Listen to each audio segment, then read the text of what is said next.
Баршаңызға сәлем, сіздермен бірге Әсем, менің каналыма қош келдіңіздер. Бүгін сіздермен бірге қазақтың кереметтей сусыны, осындай сусын көже, яғни салқын көже дайындайтын боламыз. Және де міндетті түрде видеоның соңына дейін көріңіздер, жасап жеңіздер. Осы видео рецепті бойынша өте әдемі көже шығады. Және де ең алдымен бізге керекті заттар: бидайдың екі түрі, менің қолданатыным қуырылған бидай және де қуырылмаған қара бидай. Қуырылмаған түрі, және де осындай менде сары жүгерінің ақ түрін қоссаңыздар да болады. Мен қуырылмаған бидай мен жүгеріні бір күн бұрын түнде жуып тазалап суға салып қойдым. Сөйтіп ертесіне азанда пісірдім көжені.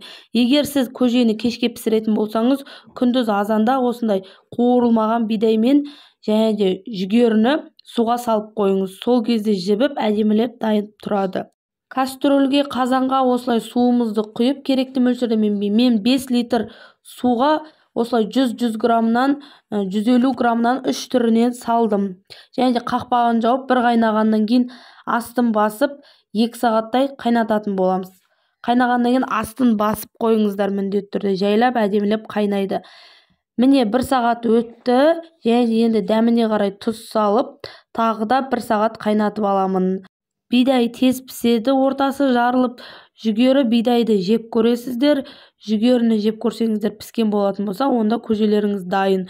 Көжемізді суытып алып, осындай 500-600 грамм мен қолдың айранын қостым. Керегінше өзіңіз осындай айран қосып, дүкендегі айран да бола береді, бірақ қолдың айранымен әдемі шығады. Суытып болғаннан кейін осылай айранымызды қосып ұсына берсеңіздер болады. Баршаңызға ас болсын. Міндетті түрде осы видео рецепті бойынша жасап жеңіздер.